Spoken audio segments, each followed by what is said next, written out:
जय हिंद दोस्तों, नमस्कार। एक बार फिर से आप सभी का स्वागत है आज की इस नई क्लास में। तो आज की इस क्लास में हम लोग देखने वाले हैं मानव शरीर से संबंधित टॉप 80 प्रश्न, जो कि हाल फिलहाल की परीक्षाओं में बार बार पूछे जा रहे हैं। इसलिए जो है आप लोग इस क्लास को बिना स्किप किए हुए शुरू से लास्ट तक जरूर देखिएगा। दोस्तों, हम लोग जो है क्वेश्चन देखेंगे और उसके साथ में जो इम्पोर्टेंट फैक्ट है उनको भी देखने वाले हैं। इसलिए अगर आप लोग किसी भी एग्जाम की तैयारी कर रहे हैं, चाहे तो रेलवे का हो, एसएससी का हो, पुलिस का हो, कोई भी एग्जाम हो, सभी एग्जाम के दोस्तों ये क्लास जो है बहुत ही हेल्पफुल होने वाली है। ठीक है, इसलिए इस क्लास में लास्ट तक बने रहिएगा। तो आइए दोस्तों, क्लास को शुरू करते हैं। पहला क्वेश्चन है कि मानव शरीर की सबसे बड़ी हड्डी कौन सी है। बताइए क्या होगा इसका आंसर। हमने जो है इसमें 80 क्वेश्चंस लिए हैं, देखते हैं आप लोग जो है 80 में से कितने क्वेश्चन सही कर पाते हैं। तो यहाँ पर जो है इसका आंसर हो जाएगा फीमर। मतलब कि जो मानव शरीर की सबसे बड़ी हड्डी है ये जो है फीमर होती है। ये जो हड्डी है ये कहाँ पाई जाती है, तो ये हड्डी जो है जांघ में पाई जाती है। ठीक है, ये आप लोग यहाँ पर ध्यान रखिएगा। और ये जो है शरीर की सबसे लंबी और सबसे मजबूत हड्डी है। तो यहाँ पर इसका आंसर हो जाएगा ऑप्शन नंबर बी। ठीक है, आप लोग यहाँ पर इसका डायग्राम देख रहे हैं। नेक्स्ट क्वेश्चन है कि मानव शरीर की सबसे छोटी हड्डी कहाँ पाई जाती है। तो ये जो छोटी हड्डी है ये जो है कान में पाई जाती है। कहाँ पर पाई जाती है, ये जो हड्डी है ये कान में पाई जाती है। इसका नाम क्या है, तो इसका नाम है स्टेपीज। यह जो है मध्य कान में स्थित होती है। ठीक है, तो यहाँ पर इसका आंसर हो जाएगा ऑप्शन नंबर सी। तो दोस्तों, अगर आप इस चैनल पर पहली बार आए हैं, चैनल सब्सक्राइब कर लीजिएगा और जो बेल आइकन है उसको प्रेस कर लीजिएगा, जिससे कि सभी क्लास का अपडेट आपको मिलता रहेगा। ठीक है, चलिए अगला क्वेश्चन देखते हैं। पूछा गया है कि मांसपेशियों को हड्डी से जोड़ने वाले ऊतक को क्या कहते हैं। मतलब कि जो ऊतक मांसपेशियों को हड्डी से जोड़ता है उसको क्या कहते हैं, तो इसको जो है टेंडन कहते हैं और इसको कांडरा भी कहा जाता है। तो यहाँ पर इसका आंसर हो जाएगा ऑप्शन नंबर बी। अगर बात की जाए लिगामेंट की, जो लिगामेंट है ये जो है हड्डी से हड्डी को जोड़ता है। तो ये भी आप लोग ध्यान रखिएगा, जो टेंडन है ये जो है मांसपेशियों को हड्डी से जोड़ता है। तो यहाँ पर इसका आंसर हो जाएगा ऑप्शन नंबर बी।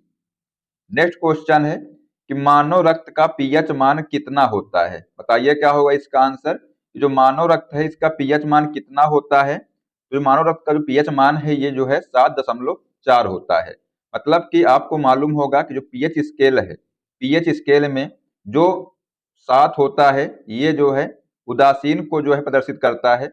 जिसका पीएच मान 7 होता है वो जो है उदासीन होता है। और जिसका पीएच मान 7 से अधिक होता है, मतलब कि जो स्केल है इसमें जो है 0 से लेकर के 14 तक जो है अंक इसमें लिखे होते हैं। तो अगर पीएच मान जो है 7 से अधिक है तो ये जो है ये क्षारीय होगा। ठीक है, और जिसका पीएच मान 7 से कम है तो ये कैसा होगा, तो ये जो है अम्लीय प्रकृति का होगा। तो जो हमारा ब्लड है, मतलब जो रक्त है ये जो है क्षारीय होता है, मतलब कि हल्का क्षारीय होता है, क्योंकि 7.4 जो है इसका पीएच मान होता है। तो यहाँ पर इसका आंसर हो जाएगा ऑप्शन नंबर बी। अगला क्वेश्चन है कि लाल रक्त कणिकाओं का शमशान किसे कहा जाता है। मतलब कि जो लाल रक्त कणिकाएं हैं, मतलब जो आरबीसी है, इनका जो कब्रिस्तान है ये किसे कहते हैं, तो ये जो है प्लीहा को कहा जाता है। प्लीहा को इंग्लिश में बोलते हैं स्प्लीन। ठीक है, तो यहाँ पर इसका आंसर हो जाएगा ऑप्शन नंबर सी। यहाँ पर जो है पुरानी जो आरबीसी है ये नष्ट होती है और इसे जो है शरीर का ब्लड बैंक भी कहते हैं। किसको, तो प्लीहा को। ठीक है, तो ये भी आप लोग ध्यान रखिएगा। आप लोग यहाँ पर देख रहे होंगे कि ये जो है ये क्या है, ये जो है प्लीहा है। ठीक है, और ये कहाँ पर स्थित होता है, तो यहाँ पर देख रहे हैं आप लोग, ये जो है ये देखिए प्लीहा है। ठीक है, चलिए अगला क्वेश्चन देखते हैं। पूछा गया है कि मानव हृदय में कितने कोष्ठक होते हैं। जो मानव का हृदय होता है इसमें जो है 4 कोष्ठक होते हैं। 2 होते हैं आलिंद और 2 होते हैं निलय। ठीक है, तो यहाँ पर इसका आंसर हो जाएगा ऑप्शन नंबर सी। अगले क्वेश्चन की बात करते हैं। पूछा गया है यहाँ पर कि शरीर की सबसे जो बड़ी ग्रंथि है ये कौन सी है। तो शरीर की सबसे जो बड़ी ग्रंथि है ये है यकृत, यानी कि जो लीवर है ये जो है शरीर की सबसे बड़ी ग्रंथि। ये जो है पित्त का निर्माण करती है। मतलब जो यकृत है आप लोग यहाँ पर देख रहे हैं कि ये जो है क्या करता है, तो ये जो है पित्त का निर्माण करता है और विटामिन ए जो है इसको स्टोर करता है। ठीक है, तो ये भी आप लोग यहाँ पर ध्यान रखिएगा। तो इसका यहाँ पर आंसर हो जाएगा ऑप्शन नंबर सी। अगला क्वेश्चन है कि गुर्दे यानी जो किडनी है, किडनी की कार्यात्मक इकाई क्या है। तो जो किडनी है इसकी जो कार्यात्मक इकाई है ये जो है नेफ्रॉन होती है। तो यहाँ पर इसका आंसर हो जाएगा ऑप्शन नंबर बी। ठीक है, ये जो है किडनी की मतलब जो गुर्दे की जो है ये कार्यात्मक इकाई है। एक गुर्दे में लगभग जो है 10 लाख नेफ्रॉन होते हैं, ठीक है, जो रक्त को छानते हैं। तो ये भी आप लोग ध्यान रखिएगा, अगर एग्जाम में आपसे पूछा जाए कि एक गुर्दे में जो है लगभग कितने नेफ्रॉन होते हैं, तो ये जो है 10 लाख जो है एक गुर्दे में नेफ्रॉन होते हैं। ठीक है, और ये काम क्या करते हैं, तो ये जो है रक्त को छानते हैं। अगला क्वेश्चन देखते हैं, पूछा गया है कि लार मतलब जो सलाइवा है इसमें जो है कौन सा एंजाइम पाया जाता है। जो लार है इसमें जो है टाइलिन एंजाइम पाया जाता है। टाइलिन जो है यह है कार्बोहाइड्रेट यानी जो स्टार्च है इसके पाचन में जो है ये मदद करता है। ठीक है, तो ये भी आप लोग ध्यान रखिएगा, अगर आपसे पूछा जाए कि जो टाइलिन एंजाइम है ये क्या कार्य करता है, तो ये जो है स्टार्च के पाचन में जो है ये सहायता करता है। ठीक है, तो यहाँ पर इसका आंसर हो जाएगा ऑप्शन नंबर बी। ये आप लोग यहाँ पर याद रखिएगा। चलिए अगला क्वेश्चन देखते हैं, पूछा गया है कि मस्तिष्क का सबसे बड़ा भाग कौन सा है। तो जो मस्तिष्क है इसका सबसे बड़ा भाग है सेरिब्रम, यानी कि इसको जो है प्रमस्तिष्क भी बोलते हैं। तो ये जो है सबसे बड़ा भाग है। जो सेरिब्रम है यह सोचने समझने और याददाश्त का केंद्र होता है। ठीक है, तो ये भी आप लोग ध्यान रखिएगा, जो सेरिब्रम है ये क्या कार्य करता है, तो ये जो है सोचने समझने और याददाश्त का जो है ये केंद्र होता है। तो यहाँ पर इसका आंसर हो जाएगा ऑप्शन नंबर बी। अगला क्वेश्चन है, मास्टर ग्रंथि किसे कहा जाता है। तो ये मास्टर ग्रंथि है ये जो है पीयूष ग्रंथि को कहते हैं मास्टर ग्रंथि। ठीक है, तो यहाँ पर इसका आंसर हो जाएगा ऑप्शन नंबर बी। मतलब जो पीयूष ग्रंथि है यह मस्तिष्क के आधार में स्थित होती है और अन्य ग्रंथियों को नियंत्रित करती है। ठीक है, तो यहाँ पर इसका आंसर जो है आप लोग ध्यान रखिएगा, पीयूष ग्रंथि जो है इसका राइट आंसर हो जाएगा। अगले क्वेश्चन की बात करते हैं, पूछा गया है यहाँ पर कि नवजात शिशु में हड्डियों की संख्या लगभग कितनी होती है। तो जो नवजात शिशु होता है इसमें जो है हड्डियों की संख्या लगभग जो है 300 होती है। ठीक है, यहाँ पर जो है ऑप्शन में 206 दिया है, तो आप लोग जो है यहाँ पर 206 आंसर नहीं लगाइएगा, क्योंकि जो है ये जो है वयस्क मनुष्य में जो है हड्डियों की संख्या होती है 206, लेकिन जब नवजात शिशु होता है उसमें जो है हड्डियों की संख्या 300 होती है। वयस्क होने पर जो है कई हड्डियां जुड़ जाती हैं और जो है ये कितनी हो जाती है संख्या इनकी, तो 206 रह जाती है। ठीक है, तो यहाँ पर इसका आंसर हो जाएगा ऑप्शन नंबर सी। अगला क्वेश्चन है कि खोपड़ी में कुल कितनी हड्डियां होती हैं। जो खोपड़ी है इसमें जो है कुल 22 हड्डियां होती हैं। ये आप लोग यहाँ पर ध्यान रखिएगा, तो इसका आंसर हो जाएगा यहाँ पर ऑप्शन नंबर बी। जो खोपड़ी है खोपड़ी में जो है कुल 22 हड्डियां होती हैं। अगर आपसे यहाँ पर पूछ लिया जाए कि चेहरे में मतलब जो फेस है फेस में कितनी हड्डियां होती हैं, तो चेहरे में जो है कितनी हड्डियां होती हैं, तो चेहरे में जो है 14 हड्डियां होती हैं। और मस्तिष्क में जो है मतलब जो मस्तिष्क की रक्षा करती हैं इनमें जो है 8 हड्डियां होती हैं। ठीक है, मतलब कि मस्तिष्क जो रक्षा करने में जो हड्डियां हैं ये 8 होती हैं। तो ये कुल मिलाकर कितनी हो गई, तो खोपड़ी में कुल जो है 22 हड्डियां हो गई। ठीक है, तो यहाँ पर इसका आंसर हो जाएगा ऑप्शन नंबर बी। अगला क्वेश्चन देखते हैं, पूछा गया है यहाँ पर कि घुटने की हड्डी को किस नाम से जाना जाता है। तो जो घुटने की हड्डी होती है इसको जो है पटेला के नाम से जाना जाता है। जो पटेला है इसको जो है नी कैप भी कहते हैं। क्या कहते हैं, तो जो पटेला है इसको जो है नी कैप भी कहते हैं। ठीक है, तो ये भी आप लोग ध्यान रखिएगा। तो यहाँ पर इसका आंसर हो जाएगा ऑप्शन नंबर ए, कि मनुष्य के शरीर में पसलियों की कुल कितने जोड़े होते हैं। तो आप लोग देख रहे होंगे कि जो है ये क्या है, पसलियां हैं। तो पूछा गया है यहाँ पर कि मनुष्य के शरीर में जो है पसलियों की कुल कितने जोड़े होते हैं, मतलब जो रिब्स होती हैं इनकी जो है कितनी जोड़ी होती हैं, ये आपसे यहाँ पर पूछा गया है। तो इनकी जो है 12 जोड़ी होती है, मतलब कि 12 इधर होती हैं और 12 इधर होती हैं। अगर आपसे पूछ लिया जाए कि इनकी कुल संख्या कितनी होती है, इनकी कुल संख्या जो है 24 होती है। ठीक है, लेकिन आपसे यहाँ पर पूछा गया था कितने जोड़े होते हैं, तो ये जो है 12 जोड़ी जो है पसलियां होती है। तो यहाँ पर इसका आंसर हो जाएगा ऑप्शन नंबर बी। और ये जो पसलियां हैं ये हृदय और फेफड़े की जो है रक्षा करती हैं। तो ये भी आप लोग यहाँ पर ध्यान रखिएगा। अगला क्वेश्चन है कि रीढ़ की हड्डी में कुल कितनी कशेरुकाएं होती हैं। जो रीढ़ की हड्डी है इसमें जो है कुल 33 कशेरुकाएं होती हैं। वयस्क होने पर जो है ये जुड़ करके 26 रह जाती हैं। ये भी आप लोग ध्यान रखिएगा। तो यहाँ पर इसका आंसर हो जाएगा ऑप्शन नंबर बी, कि रीढ़ की हड्डी में कुल जो है 33 कशेरुकाएं होती हैं। ठीक है, ये आप लोग ध्यान रखिएगा, एग्जाम में क्वेश्चन ये बन सकता है। नेक्स्ट क्वेश्चन पूछा गया है कि लाल रक्त कणिकाओं का जीवन काल कितना होता है। तो ये जो लाल रक्त कणिकाएं हैं इनका जीवन काल जो है 120 दिन होता है। मतलब जो आरबीसी है इनका जीवन काल 120 दिन होता है। और इनका जो निर्माण है ये कहाँ पर होता है, तो ये जो है अस्थि मज्जा मतलब कि बोन मैरो में जो है इनका निर्माण होता है। अगर आपसे पूछ लिया जाए कि जो आरबीसी है इनका निर्माण कहाँ पर होता है, तो ये जो है अस्थि मज्जा में जो है इनका निर्माण होता है। ठीक है, चलिए तो यहाँ पर इसका आंसर हो जाएगा ऑप्शन नंबर सी। अगले क्वेश्चन की बात करते हैं कि सर्वदाता रक्त समूह कौन सा है। तो यहाँ पर जो ओ रक्त समूह है ये जो है सर्वदाता है, मतलब ये जो है सभी को जो है ब्लड दे सकता है। ठीक है, अगर आप बात की जाए सर्वग्राही कौन सा है, तो जो ए बी है ये जो है सर्वग्राही रक्त समूह है। तो यहाँ पर इसका आंसर हो जाएगा ऑप्शन नंबर डी। अगले क्वेश्चन की बात करते हैं। अगला क्वेश्चन है कि रक्तचाप मापने वाला जो यंत्र है ये कौन सा है। तो ये जो यंत्र है इसका नाम है स्फैग्मोमैनोमीटर। इससे जो है रक्तचाप जो है मापा जाता है। सामान्य रक्तचाप जो है कितना होता है, तो 120/80 जो है mmHg होता है। ठीक है, तो ये भी आप लोग यहाँ पर ध्यान रखिएगा। अगला क्वेश्चन है कि हीमोग्लोबिन में कौन सी धातु पाई जाती है। तो ये जो हीमोग्लोबिन है इसमें जो है लोहा धातु पाई जाती है। और लोहे की कमी से जो है कौन सा रोग होता है अगर आपसे पूछ लिया जाए, तो एनीमिया रोग होता है लोहे की कमी से। ठीक है, कौन सा रोग होता है, तो लोहे की कमी से जो है एनीमिया रोग होता है। ठीक है, तो यहाँ पर इसका आंसर हो जाएगा option number B. Next question है कि पेस मेकर का संबंध किससे है। तो जो पेस मेकर है इसका संबंध जो है हृदय से है। और यह जो है हृदय की धड़कन को नियंत्रित करता है। क्या, तो पेस मेकर। तो यहाँ पर इसका आंसर हो जाएगा option number C. Next question देखते हैं। पूछा गया है यहाँ पर कि इंसुलिन कहाँ से स्रावित होता है। तो ये जो इंसुलिन है ये जो है अग्नाशय से जो है स्रावित होता है। इसको जो है इंग्लिश में पैंक्रियाज कहते हैं। तो यहाँ पर इसका आंसर हो जाएगा ऑप्शन नंबर सी। अगर आपसे पूछ लिया जाए कि जो इंसुलिन है इसकी कमी से कौन सा रोग होता है, तो इसकी कमी से जो है मधुमेह रोग होता है। कौन सा रोग होता है, मधुमेह रोग होता है। इसको जो है इंग्लिश में डायबिटीज बोलते हैं। तो ये जो है इसकी कमी से होता है। ठीक है, तो ये भी आप लोग यहाँ पर याद रखिएगा, एग्जाम में इसी प्रकार के क्वेश्चन जो है पूछे जाते हैं।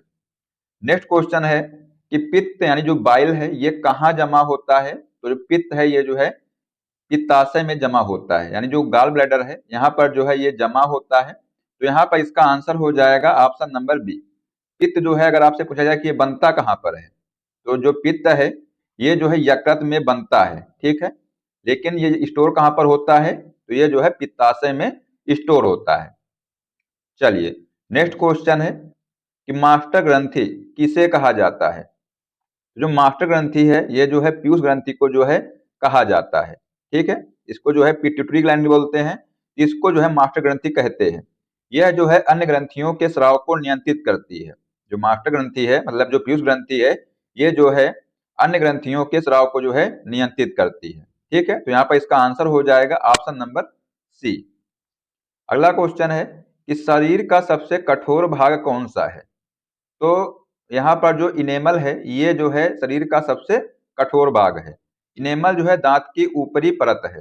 जो इनेमल है ये जो है दांत की ऊपरी परत है। और ये जो है किसकी बनी होती है अगर आपसे पूछा जाए, तो जो इनेमल है ये कैल्शियम फास्फेट से बनी होती है। ठीक है, तो ये भी आप लोग ध्यान रखिएगा। तो यहाँ पर इसका आंसर हो जाएगा ऑप्शन नंबर बी। अगला क्वेश्चन ये रहा आपके सामने, बताइए क्या होगा इसका आंसर। पूछा गया है कि भोजन का अवशोषण मुख्य रूप से कहाँ होता है। जो भोजन है इसका अवशोषण जो है मुख्य रूप से छोटी आंत में होता है। तो इसका यहाँ पर आंसर हो जाएगा ऑप्शन नंबर सी। छोटी आंत की जो विली है ये पोषक तत्वों को सोखती है। ठीक है, मतलब छोटी आंत जो होती है इसमें जो है विली पाई जाती है और ये क्या काम करती है, ये जो है पोषक तत्वों को सोखती है। तो यहाँ पर इसका आंसर हो जाएगा ऑप्शन नंबर सी, छोटी आंत। अगला क्वेश्चन है कि फेफड़ों में गैसों का जो विनिमय है ये कहाँ होता है। तो फेफड़ों में गैसों का विनिमय जो है ये एल्वियोली में होता है। तो फेफड़े के अंदर जो है एल्वियोली पाई जाती हैं। आप लोग यहाँ पर ये देख रहे हैं जो ये अंगूर के गुच्छे जैसी जो संरचना आप लोग यहाँ पर देख रहे हैं इसी को जो है एल्वियोली बोलते हैं। ठीक है, और जो एल्वियोली है इसको जो है वायु कोष्ठक भी कहते हैं। ठीक है, तो ये भी आप लोग ध्यान रखिएगा। तो यहाँ पर इसका आंसर हो जाएगा option number C. Next question है कि मूत्र का पीला रंग किसके कारण होता है। जो ये मूत्र है इसका जो पीला रंग है ये जो है यूरोक्रोम के कारण होता है। तो यहाँ पर इसका आंसर हो जाएगा ऑप्शन नंबर बी। यूरोक्रोम जो है हीमोग्लोबिन के विखंडन से बनता है। ठीक है, तो ये भी आप लोग ध्यान रखिएगा कि जो यूरोक्रोम है ये किससे बनता है, तो ये जो है हीमोग्लोबिन के विखंडन से बनता है। ठीक है, अगला क्वेश्चन है कि सामान्य श्वसन दर कितनी होती है। तो जो ये सामान्य श्वसन दर है ये जो है 72 प्रति मिनट होती है। ठीक है, व्यायाम के समय जो है यह दर बढ़ जाती है। तो यहाँ पर इसका आंसर हो जाएगा option number A. Next question है कि कोशिका का पावर हाउस किसे कहा जाता है। जो कोशिका का पावर हाउस है ये जो है माइटोकॉन्ड्रिया को कहा जाता है। तो यहाँ पर इसका आंसर हो जाएगा ऑप्शन नंबर बी। ठीक है, जो माइटोकॉन्ड्रिया है इसको जो है कोशिका का पावर हाउस कहा जाता है। यहाँ पर जो है भोजन से ऊर्जा एटीपी का निर्माण होता है। मतलब जो माइटोकॉन्ड्रिया है यहाँ से जो है भोजन से ऊर्जा का निर्माण होता है। ठीक है, चलिए नेक्स्ट क्वेश्चन है कि आत्महत्या की थैली किसे कहा जाता है। तो जो ये आत्महत्या की थैली है ये जो है लाइसोसोम को कहा जाता है। तो यहाँ पर इसका आंसर हो जाएगा ऑप्शन नंबर बी। पूछा गया था कि जो आत्महत्या की थैली है किसे कहा जाता है। ठीक है, तो इसका आंसर हो जाएगा लाइसोसोम को। यह जो है पुरानी या मृत कोशिकाओं को पचाने का काम करता है। जो लाइसोसोम होता है ये जो है पुरानी या मृत कोशिकाओं को पचाने का काम करता है। अगला क्वेश्चन है कि प्रोटीन की फैक्ट्री किसे कहा जाता है। जो ये प्रोटीन की फैक्ट्री है ये किसे कहा जाता है, तो ये जो है राइबोसोम को कहा जाता है। तो यहाँ पर इसका आंसर हो जाएगा option number A. Next question है कि गुणसूत्रों की संख्या कितनी होती है। बताइए क्या होगा इसका आंसर कि जो गुणसूत्र हैं इनकी संख्या कितनी होती है। तो गुणसूत्रों की संख्या जो है 46 होती है। तो यहाँ पर इसका आंसर हो जाएगा option number C.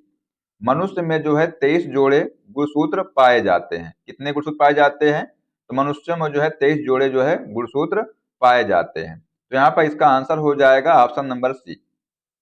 Next question है कि त्वचा का रंग किस रंजक के कारण जो है होता है। तो यह जो है एक रंजक होता है जिसका नाम है मेलानिन। इसके कारण जो है त्वचा का रंग होता है। तो यहाँ पर इसका आंसर हो जाएगा ऑप्शन नंबर बी। जो मेलानिन है ये सूर्य की पराबैंगनी किरणों से जो है त्वचा की रक्षा करता है। जिसमें यह अधिक होता है उसकी जो त्वचा है ये रंग जो है इसका गहरा होता है। मतलब कि जिसमें ये जो रंजक है मतलब जो पिगमेंट है ये अधिक होता है, कौन सा, मेलानिन। तो उसका जो त्वचा का रंग होता है ये गहरा होता है। ठीक है, और ये क्या क्या करता है, ये सूर्य की जो पराबैंगनी किरणें आती हैं इनसे जो है त्वचा की रक्षा करता है। ठीक है, तो यहाँ पर इसका आंसर हो जाएगा ऑप्शन नंबर बी। अगला क्वेश्चन है कि आंख का कौन सा भाग दान किया जाता है। बताइए क्या होगा इसका आंसर। जो आंख का कौन सा भाग जो है दान किया जाता है, तो आंसर हो जाएगा कार्निया। ये जो है दान किया जाता है। कार्निया जो है आंख की सबसे बाहरी पारदर्शी परत है। आंख का रंग जो है आइरिस पर निर्भर करता है। जो आंख का रंग है ये किस पर निर्भर करता है, ये जो है आइरिस पर निर्भर करता है। ठीक है, तो ये भी आप लोग यहाँ पर ध्यान रखिएगा। चलिए अगला क्वेश्चन पूछा गया है कि आंसुओं में कौन सा एंजाइम होता है जो कीटाणुओं को मारता है। बताइए क्या होगा इसका आंसर कि आंसुओं में जो है कौन सा एंजाइम होता है जो कीटाणुओं को मारता है। तो ये जो है लाइसोजाइम है। ठीक है, तो यहाँ पर इसका आंसर हो जाएगा ऑप्शन नंबर सी। यह जो एंजाइम है ये आंखों को संक्रमण से बचाता है। ठीक है, चलिए नेक्स्ट क्वेश्चन है कि रक्त का थक्का जमाने में कौन सा विटामिन सहायक है। तो रक्त का थक्का जमाने में जो है विटामिन के सहायक है। और इसकी कमी से जो होने पर जो चोट लगती है उसमें जो खून बहता है उस खून का बहना बंद नहीं होता है अगर विटामिन के की कमी है तो। ठीक है, तो यहाँ पर इसका आंसर हो जाएगा option number D. Next question है कि रतौंधी किस विटामिन की कमी से होता है। तो जो रतौंधी है ये जो है विटामिन ए की कमी से होता है। और विटामिन ए का रासायनिक नाम अगर आपसे पूछा जाए तो इसका रासायनिक नाम जो है क्या है, तो रेटिनॉल जो है इसका रासायनिक नाम है। क्या नाम है, रेटिनॉल इसका जो है रासायनिक नाम है। और यह जो है यकृत में संचित रहता है। मतलब जो विटामिन ए है ये जो है यकृत में स्टोर रहता है। ठीक है, तो यहाँ पर इसका आंसर हो जाएगा option number A. Next question है कि घेंघा रोग किसकी कमी के कारण होता है। जो ये घेंघा रोग है ये जो है आयोडीन की कमी के कारण होता है। तो यहाँ पर इसका आंसर हो जाएगा ऑप्शन नंबर सी। ये जो घेंघा रोग है इसको जो है ग्वाटर रोग भी कहते हैं। तो ये गले में जो स्थित थायराइड ग्रंथि है, आप लोग यहाँ पर देख रहे हैं, ये जो थायराइड ग्रंथि है ये जो है इसको प्रभावित करता है। ठीक है, यहाँ पर देख रहे हैं आप लोग कि ये देखिए सूज गई है यहाँ पर। तो ये कौन सी ग्रंथि है? इसको जो है थायराइड ग्रंथि कहते हैं। ठीक है, तो ये आप लोग यहाँ पर याद रखिएगा। चलिए अगला क्वेश्चन है कि बुढ़ापे में कौन सी ग्रंथि लुप्त हो जाती है? तो बुढ़ापे में जो है थाइमस ग्रंथि जो है ये लुप्त हो जाती है। तो यह जो ग्रंथि है बच्चों में बड़ी होती है और उम्र के साथ छोटी होकर के खत्म हो जाती है, जिससे बुढ़ापे में जो इम्यूनिटी है ये जो है कम हो जाती है। मतलब कि जो इम्यूनिटी है ये क्या हो जाती है? ये जो है कम हो जाती है बुढ़ापे में। तो यहाँ पर इसका आंसर हो जाएगा ऑप्शन नंबर सी। अगला क्वेश्चन है कि मानव शरीर की सबसे लंबी कोशिका कौन सी है? तो जो तंत्रिका कोशिका है ये जो है मानव शरीर की सबसे लंबी कोशिका है। न्यूरॉन जो है मस्तिष्क से शरीर के अंगों तक संदेश पहुंचाने का काम करते हैं। मतलब जो न्यूरॉन है आप लोग यहाँ पर देख रहे हैं ये क्या काम करते हैं? तो ये जो है संदेश जो है पहुंचाते हैं मस्तिष्क से शरीर में। ठीक है, और ये जो है 1 मीटर तक लंबे हो सकते हैं। मतलब जो न्यूरॉन है ये जो है 1 मीटर तक लंबे हो सकते हैं। ठीक है, तो यहाँ पर इसका आंसर हो जाएगा ऑप्शन नंबर बी। चलिए अगला क्वेश्चन देखते हैं कि मस्तिष्क का वजन लगभग कितना होता है? जो मस्तिष्क है इसका वजन जो है लगभग कितना होता है? तो ये जो है 1350 से लेकर के 1400 ग्राम होता है। पुरुष का जो मस्तिष्क है महिला के मस्तिष्क से थोड़ा भारी होता है। तो ये भी आप लोग ध्यान रखिएगा कि जो पुरुष का मस्तिष्क है ये जो है महिला के मस्तिष्क से थोड़ा भारी होता है, लेकिन जो इसकी बुद्धिमत्ता है से जो कोई सीधा संबंध नहीं होता है।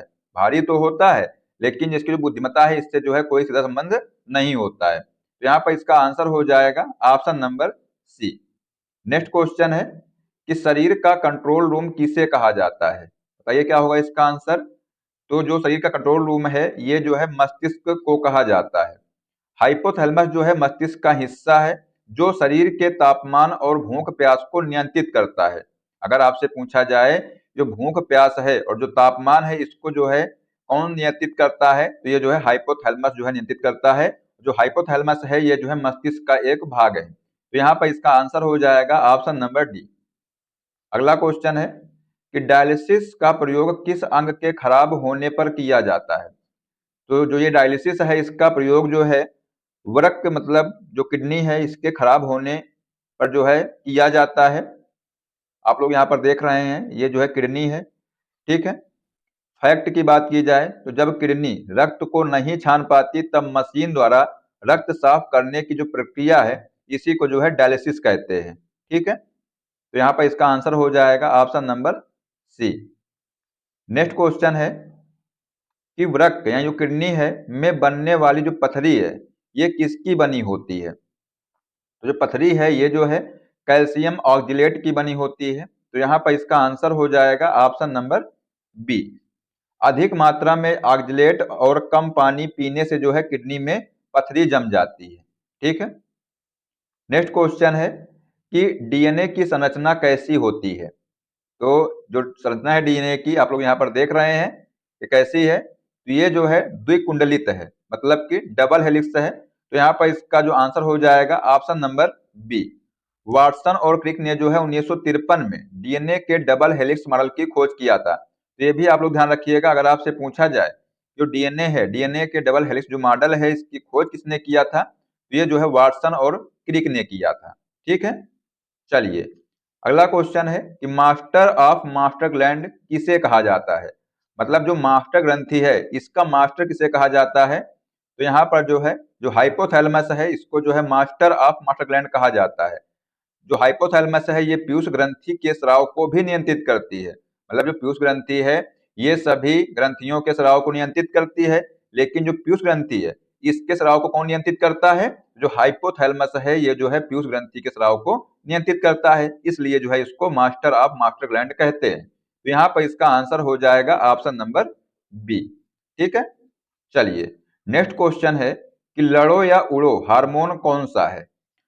तो यहाँ पर जो एड्रेनलिन हार्मोन है ये जो है लड़ो या उड़ो हार्मोन इसको कहते हैं। तो इसका यहाँ पर आंसर हो जाएगा ऑप्शन नंबर सी। यह हार्मोन जो है तनाव, डर या गुस्से के समय एड्रेनलिन ग्रंथि से निकलता है और हृदय की धड़कन तेज कर देता है। ठीक है, इसलिए जो है इसको लड़ो या उड़ो हार्मोन कहते हैं। ठीक है, चलिए नेक्स्ट क्वेश्चन है कि लाल रक्त कणिकाओं यानी जो आरबीसी है, इनका शमशान या कब्रिस्तान किसे कहा जाता है? तो इसको जो है प्लीहा को जो है आरबीसी का कब्रिस्तान कहा जाता है। प्लीहा जो है पुरानी और खराब हो चुकी जो लाल रक्त कोशिकाओं को नष्ट करने का कार्य करता है। इसे शरीर का जो है ब्लड बैंक भी कहा जाता है। ठीक है, तो यहाँ पर इसका आंसर हो जाएगा ऑप्शन नंबर सी। अगला क्वेश्चन है कि रक्त समूह की खोज किस वैज्ञानिक ने की थी? तो जो रक्त समूह है, मतलब जो ब्लड ग्रुप है, इसकी खोज कार्ल लैंड स्टीनर ने की थी। तो यहाँ पर जो ऑप्शन नंबर बी है ये इसका राइट आंसर हो जाएगा। कार्ल लैंड स्टीनर ने जो है ए, बी और ओ रक्त समूहों की खोज की थी, जिसके लिए जो है उन्हें नोबेल पुरस्कार मिला था। ठीक है, तो ये भी आप लोग यहाँ पर फैक्ट ध्यान रखिएगा। अगला क्वेश्चन है कि सर्वग्राही रक्त समूह कौन सा है? तो हमने अभी बताया आपको कि जो सर्वग्राही रक्त समूह है, ये जो ए बी प्लस है, ये जो है सर्वग्राही रक्त समूह होता है। ए बी प्लस जो है रक्त समूह वाला जो व्यक्ति है, ये किसी भी अन्य समूह का जो रक्त प्राप्त कर सकता है, क्योंकि इसमें जो है एंटीबॉडी नहीं होते हैं। तो यहाँ पर इसका आंसर हो जाएगा option number D. Next question है कि मनुष्य के मूत्र का पीला रंग किस वर्णक के कारण होता है? तो जो यूरोक्रोम है, इसके कारण जो है मनुष्य के शरीर मूत्र का पीला रंग होता है। ठीक है,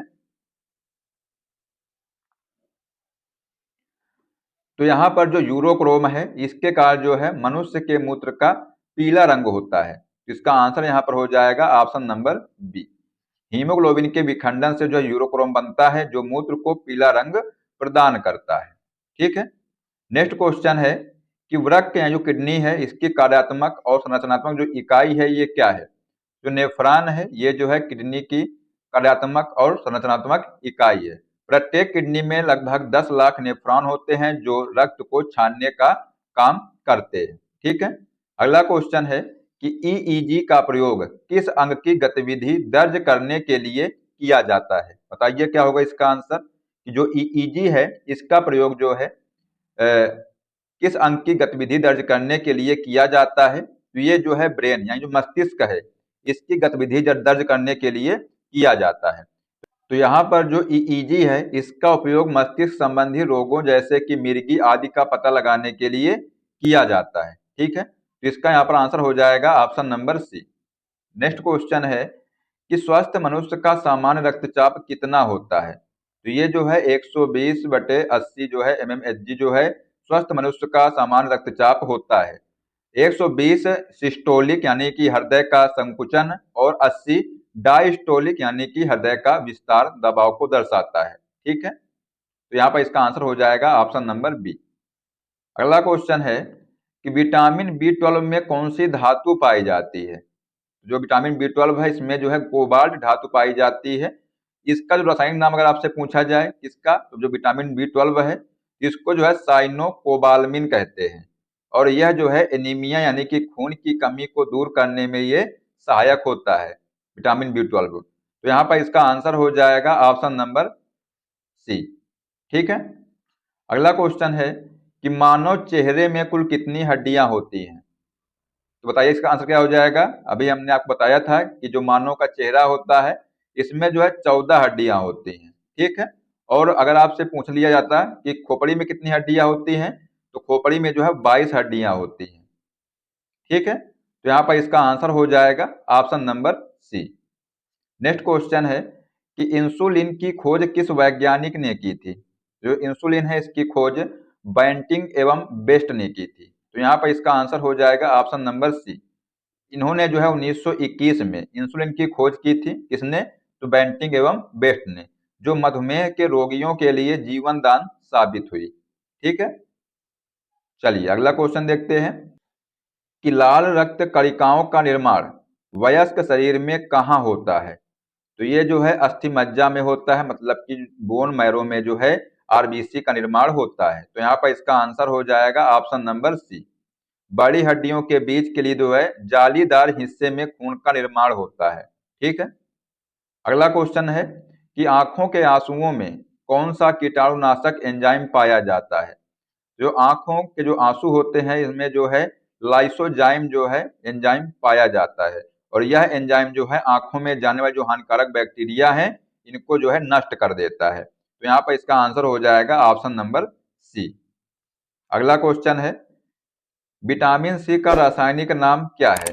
जो विटामिन सी है इसका रासायनिक नाम क्या है, तो एस्कॉर्बिक एसिड जो है इसका रासायनिक नाम है। एस्कॉर्बिक एसिड मतलब इसकी जो कमी से कौन सा रोग होता है अगर आपसे पूछ लिया जाए, तो विटामिन सी की कमी से जो है स्कर्वी रोग होता है, जिससे जो है मसूड़ों से जो खून आने लगता है। ठीक है, तो यहाँ पर इसका आंसर हो जाएगा option number C. Next question है कि दांतों के स्वास्थ्य और रोगों के अध्ययन को क्या कहते हैं। तो इनको जो है ओडोंटोलॉजी कहते हैं। ओडोंटोलॉजी मतलब होता है कि दांतों की जो बनावट और उनके रोगों का विज्ञान है। ठीक है, तो यहाँ पर इसका आंसर हो जाएगा ऑप्शन नंबर बी। अगला क्वेश्चन है कि पीलिया रोग शरीर के किस अंग को मुख्य रूप से प्रभावित करता है। तो जो ये पीलिया रोग है ये जो है शरीर के यकृत को प्रभावित करता है, मतलब जो लीवर है इसको जो है ये प्रभावित करता है। जब यकृत रक्त से जो है बिलिरुबिन को सही से अलग नहीं कर पाता तो त्वचा और आंखों का रंग पीला हो जाता है। मतलब कि जब यकृत जो है रक्त से जो है जो बिलिरुबिन को जो है सही से नहीं अलग कर पाता है तब क्या होता है, तब जो है त्वचा और आंखों का रंग पीला हो जाता है, इसी को जो है पीलिया रोग कहते हैं। तो यहाँ पर इसका आंसर हो जाएगा ऑप्शन नंबर बी। अगला क्वेश्चन है कि हृदय की विद्युत गतिविधि की जांच किस यंत्र द्वारा की जाती है। तो जो यंत्र है इसका नाम है ईसीजी, यानी कि इलेक्ट्रोकार्डियोग्राम। इसके द्वारा जो है हृदय की विद्युत गतिविधि की जांच की जाती है। तो यहाँ पर इसका आंसर हो जाएगा ऑप्शन नंबर बी। यह जो है हृदय की धड़कन और लय की समस्याओं का पता लगाने के लिए ग्राफ के रूप में रिपोर्ट देता है, जैसा कि आप लोग यहाँ पर देख रहे हैं। ये जो ग्राफ है ये जो है इस प्रकार का जो है इस पे ग्राफ बनता है, इससे जो है मालूम चलता है कि हृदय की धड़कन तेज है या धीमी है। ठीक है, चलिए नेक्स्ट क्वेश्चन है कि रक्त यानी जो ब्लड है, ब्लड का पीला तरल भाग क्या कहलाता है जिसमें रक्त कोशिकाएं तैरती हैं। तो इसको जो है प्लाज्मा कहते हैं। जिसमें जो है रक्त कोशिकाएं तैरती हैं इसको प्लाज्मा कहते हैं। तो यहाँ पर इसका आंसर हो जाएगा ऑप्शन नंबर सी। पूरे रक्त का लगभग 55% भाग जो है प्लाज्मा होता है। कितना भाग, तो 55% जो भाग होता है ये लगभग जो है प्लाज्मा होता है, जो शरीर के पोषक तत्वों और हार्मोन का परिवहन करता है। ठीक है, ये फैक्ट जो है आप लोग यहाँ पर ध्यान रखिएगा। नेक्स्ट क्वेश्चन है कि मानव शरीर की सबसे छोटी ग्रंथि कौन सी है। तो जो पीनियल ग्रंथि है ये जो है मानव शरीर की सबसे छोटी ग्रंथि है।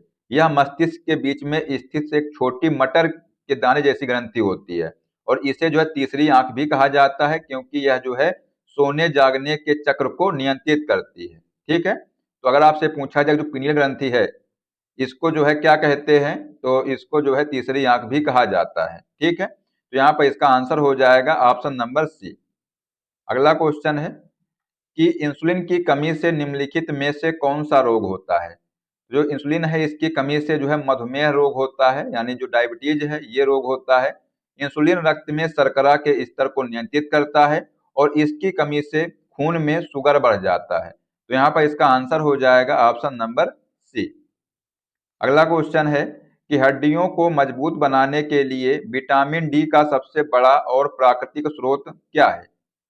तो जो सूर्य का प्रकाश है ये जो है विटामिन डी का सबसे बड़ा स्रोत है। तो यहाँ पर इसका आंसर हो जाएगा ऑप्शन नंबर बी।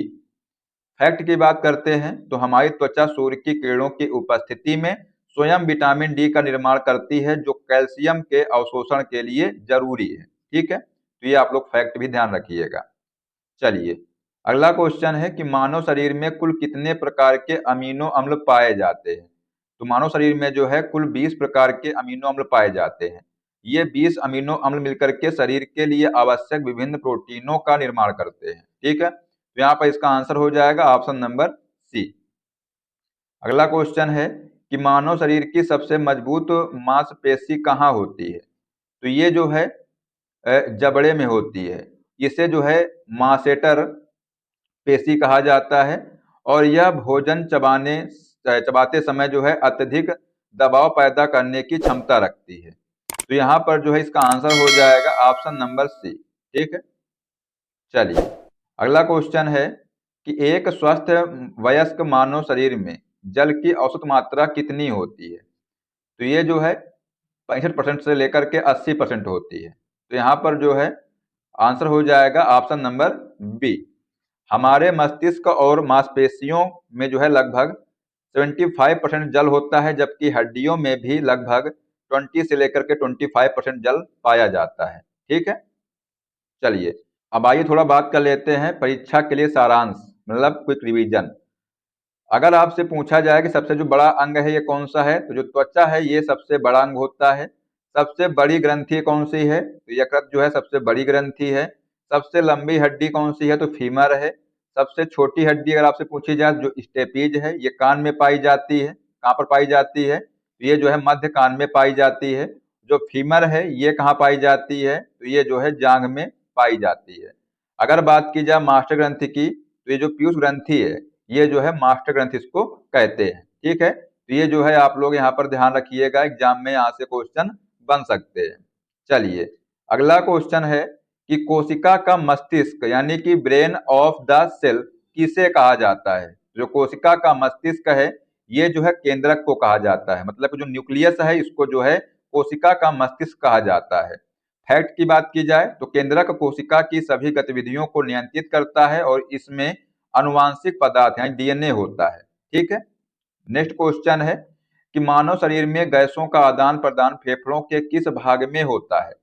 तो मानव शरीर में जो है गैसों का आदान प्रदान जो है फेफड़े के जो है एल्वियोली के द्वारा होता है। ये फेफड़ों में अंगूर के गुच्छों जैसी जो है सूक्ष्म संरचनाएं होती हैं, जहां से ऑक्सीजन रक्त में जाती है और CO2 मतलब जो कार्बन डाइऑक्साइड है ये बाहर निकलती है। ठीक है, तो यहाँ पर इसका आंसर हो जाएगा ऑप्शन नंबर सी। अगला क्वेश्चन है कि हड्डी को हड्डी से जोड़ने वाला जो ऊतक है इसको क्या कहते हैं। तो अभी हमने आपको बताया था जो हड्डी से हड्डी को जोड़ना जो ऊतक है इसको जो है लिगामेंट कहते हैं, और जो हड्डी से मांसपेशी को जोड़ता है इसको जो है टेंडन कहते हैं। ठीक है, जो लिगामेंट है ये हड्डी को जोड़ों पर एक साथ रखता है, टेंडन पेशी को हड्डी से जोड़ता है। ठीक है, तो यहाँ पर इसका आंसर हो जाएगा option number B. Next question है कि रक्त का थक्का जमने में सहायक प्लेटलेट्स का दूसरा नाम क्या है। जो प्लेटलेट्स है इसका दूसरा नाम है थ्रोम्बोसाइट्स। तो यहाँ पर इसका आंसर हो जाएगा ऑप्शन नंबर सी। ये जो है रक्त कोशिकाएं चोट लगने पर खून को जमाने में मुख्य भूमिका निभाती हैं। ठीक है, चलिए अगला क्वेश्चन देखते हैं।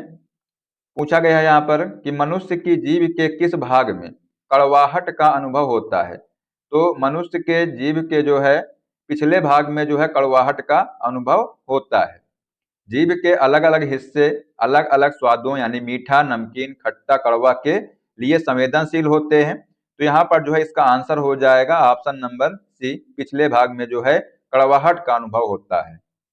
नेक्स्ट क्वेश्चन है कि मानव शरीर में सबसे बड़ी धमनी कौन सी है। तो मानव शरीर में जो सबसे बड़ी धमनी जो है ये महाधमनी है। तो यहाँ पर इसका आंसर हो जाएगा ऑप्शन नंबर बी। ठीक है, यह जो है हृदय के बाएं निलय में निकलती है और पूरे शरीर को शुद्ध रक्त की आपूर्ति करती है। ये जो महाधमनी होती है यह जो है हृदय के बाएं निलय से निकलती है और पूरे शरीर में जो है शुद्ध रक्त की आपूर्ति करती है। तो ये भी आप लोग यहाँ पर ध्यान रखिएगा। अगला क्वेश्चन है कि पेनिसिलिन नामक एंटीबायोटिक की खोज किसने की थी। बताइए क्या होगा इसका आंसर। तो ये जो अलेक्जेंडर फ्लेमिंग है इन्होंने जो है इस एंटीबायोटिक की खोज की थी और 1928 में जो है उन्होंने दुनिया की पहली एंटीबायोटिक की खोज की थी। ठीक है, तो यहाँ पर इसका आंसर हो जाएगा option number B. Next question है मानव शरीर में पसीने की ग्रंथियां सबसे अधिक कहाँ पाई जाती हैं। तो ये जो है हथेलियों में पाई जाती हैं सबसे ज्यादा। ठीक है, और हथेलियों और तलवों के श्वेत ग्रंथियों की संख्या सबसे अधिक होती है। तो यहाँ पर इसका आंसर हो जाएगा ऑप्शन नंबर सी। अगला क्वेश्चन है कि शरीर के किस हिस्से में कोलेस्ट्रॉल का निर्माण होता है। तो यहाँ पर जो यकृत है इसमें जो है कोलेस्ट्रॉल का निर्माण होता है। तो इसका यहाँ पर आंसर हो जाएगा ऑप्शन नंबर बी। यकृत जो है शरीर के लिए आवश्यक अधिकांश कोलेस्ट्रॉल का निर्माण स्वयं करता है। ठीक है, तो ये आप लोग यहाँ पर ध्यान रखिएगा। तो ये जो है हमने आपको 80 क्वेश्चन करा दिए हैं। ठीक है, तो इनको आप लोग अच्छे से तैयार कर लीजिएगा, एग्जाम के लिए जो है बेहद ही महत्वपूर्ण होने वाले हैं। अब आइए दोस्तों, आपको कुछ और फैक्ट बताते हैं जो कि एग्जाम में आ सकते हैं। अगर आपसे पूछा जाए कि लाल रक्त कणिकाओं को जो है क्या कहते हैं, तो इसको जो है एरिथ्रोसाइट कहते हैं। अगर आपसे पूछा जाए जो WBC है यानी जो श्वेत रक्त कणिकाएं हैं, इनको क्या कहते हैं, इसको जो है ल्यूकोसाइट्स कहते हैं। और जो एल्वियोली होती है, इनकी कुल सतह पर क्षेत्रफल लगभग एक टेनिस कोर्ट के बराबर होती है। ठीक है, तो ये आप लोग फैक्ट यहाँ पर ध्यान रखिएगा। अब आइए आपको एक क्वेश्चन देते हैं। क्वेश्चन है कि मानव चेहरे में कुल कितनी हड्डियां होती हैं। ऑप्शन है 8, 12, 14 या 22। देखते हैं कितने बच्चे जो है इसका सही जवाब दे पाते हैं। इसका जो आंसर है बताइए आप लोग कमेंट बॉक्स में क्या होगा। ठीक है, तो दोस्तों आशा करते हैं कि आप क्लास पसंद आई होगी, और अगर आपको क्लास पसंद आई तो इसको लाइक कर दीजिएगा, साथ में अपने दोस्तों को शेयर कर दीजिएगा, और अगर आप लोग चैनल पर पहली बार आए तो सब्सक्राइब कर लीजिएगा और जो बेल आइकन है उसको प्रेस कर लीजिएगा, जिससे सभी क्लास का अपडेट आपको मिलता रहेगा। तो मिलते हैं नेक्स्ट क्लास में। जय हिंद, जय भारत, वंदे मातरम।